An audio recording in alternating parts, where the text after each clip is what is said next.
belajar dari teladan Elisabet dan juga Maria yang menanggapi rencana Allah. Nah, bagaimana ceritanya, apa yang bisa kita teladani dari Elisabet dan juga Maria dalam menanggapi rencana Allah? Kita buka dulu dengan berdoa. Kita siapkan hati kita untuk berdoa. Dalam nama Bapa dan Putra dan Roh Kudus. Amin.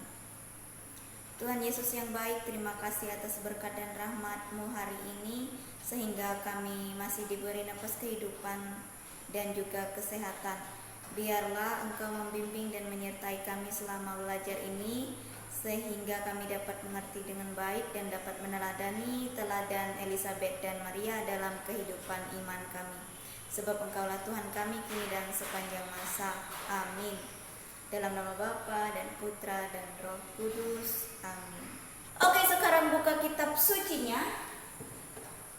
Buka kitab suci dari Injil Lukas bab 1 ayat 5 sampai 38. Nah, dalam Injil itu kita bisa membaca. Di situ ada kisah tentang bagaimana Elisabet dan juga Maria menanggapi rencana Allah. Elisabet ini adalah istri dari Zakaria. Zakaria dan juga Elisabet ini adalah orang tua dari Yohanes Pembaptis. Zakaria dan Elisabet ini sudah menikah berpuluh-puluh tahun lamanya, tetapi mereka belum dikaruniai seorang anak. Nah, di dalam tradisi orang Yahudi, kemandulan itu, mandul itu orang yang tidak bisa punya anak, ya. Kemandulan itu adalah aib, sesuatu hal yang memalukan, yang sangat membuat orang lain risih, ya kan? Nah, itu dalam tradisi Yahudi. Nah, Elisabet dan Zakaria ini tekun berdoa setiap hari, setiap malam, setiap waktu mereka berdoa supaya mereka bisa punya anak. Tetapi mereka semakin menua, semakin tua, sudah menjadi ongkok, ya, sudah menjadi kakek-kakek dan nenek-nenek, ajuh tatu, menjadi tambi bue, sudah beruban. Barulah si Elisabet mengandung. Bayangkan sudah nenek-nenek tiba-tiba bisa mengandung.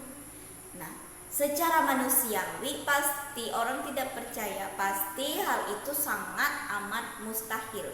Karena apa? Karena dalam pelajaran biologi, orang yang sudah menopause itu tidak bisa mengandung dan melahirkan seorang anak, karena dia sudah tidak bisa menstruasi lagi. Tetapi Allah menunjukkan mujizatnya kepada Elisabet dan Zakaria, maka Allah mengaruniakan mereka seorang putra yang nantinya akan membaptis Yesus Kristus. Bayangkan itu, ya. Nah, ketika malaikat Tuhan itu mengabarkan kepada Zakaria bahwa Elisabet itu mengandung seorang anak, si Zakaria ini kagetlah dia, kan udah ongkok tuh. Nah, kaget sampai saking kagetnya Zakaria menjadi bisu. Ia bisu selama Elisabet mengandung, dan setelah anaknya lahir lalu memberi nama anaknya, barulah Zakaria bisa berbicara kembali, udah bisa ngomong lagi, ya. Nah, hal yang sama itu terjadi juga kepada Maria. Maria juga adalah seorang perempuan pilihan Allah. Nah, saat itu Maria masih bertunangan dengan Yusuf. Kalau bertunangan berarti belum menikah. Nah, datanglah malaikat Tuhan memberi kabar gembira kepada Maria bahwa ia mengandung dari Roh Kudus. Nah, coba kamu bayangkan menjadi si Maria pada saat itu. Ia ini masih bujang. Nah, ia ini masih belum punya suami. Nah, bagaimana mungkin ia mengandung, ya kan? Sedangkan dalam tradisi orang Yahudi, orang yang mengandung sebelum menikah, orang yang hamil di luar nikah, itu juga aib. Itu sangat memalukan dan dituduh sebagai perempuan yang tidak beres, tidak benar. Nah, tetapi apa yang Bunda Maria katakan? Ia mengatakan, "Aku ini hamba Tuhan, terjadilah padaku menurut perkataanmu."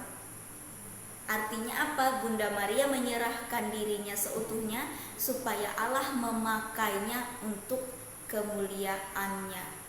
Nah, Bunda Maria menanggung segala resikonya. Ia harus dibully, harus digosipin sama tetangga, harus dikucilkan oleh teman-temannya dan dianggap wanita yang tidak baik.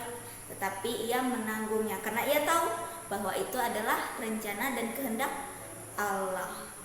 Nah, apa yang bisa kita teladani dari Elizabeth dan Maria? Nah, kisah mereka ini menunjukkan bahwa mereka memiliki iman, memiliki ketaatan dan kesetiaan serta kerendahan hati. Setianya, taatnya kepada siapa? Kepada kehendak Allah. Apapun yang Allah rencanakan, mereka senantiasa menerimanya dengan tulus ikhlas. Walaupun orang lain sesama manusia pastinya tidak menerima itu, tidak mempercayai itu, tetapi mereka tetap setia kepada Allah.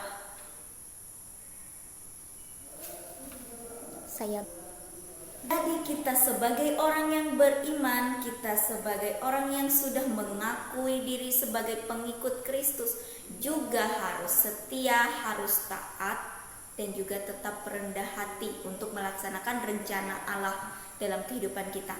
Jangan suka mengeluh, jangan suka menyalahkan segala sesuatu yang terjadi itu karena kesalahan orang lain dan sebagainya.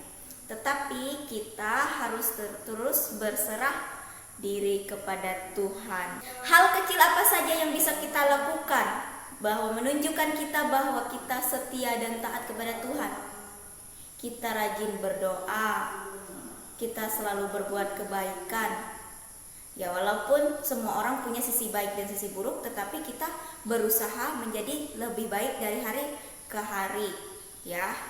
Nah, kita senantiasa menyebarkan kabar gembira. Kabar gembira seperti apa?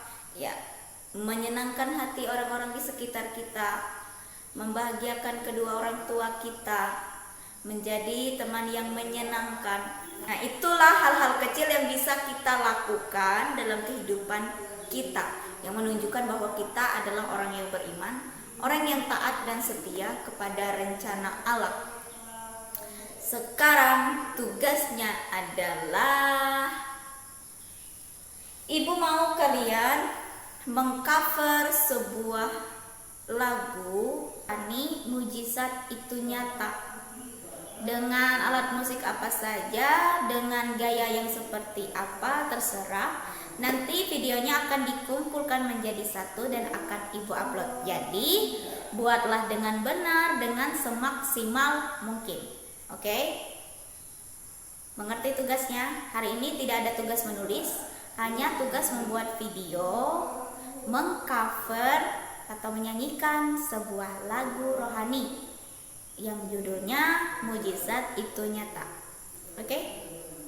Itu saja untuk hari ini. Mari kita tutup dengan berdoa. Dalam nama Bapa dan Putra dan Roh Kudus. Amin.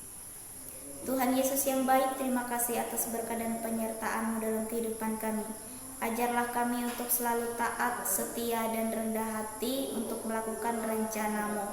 Terjadilah pada kami menurut kehendak-Mu, sebab Engkaulah Tuhan kami kini dan sepanjang masa. Amin. Dalam nama Bapa dan Putra dan Roh Kudus. Amin. Oke, go semangat untuk melaksanakan tugasnya hari ini. Dan Ibu tunggu videonya sampai hari Sabtu. Oke?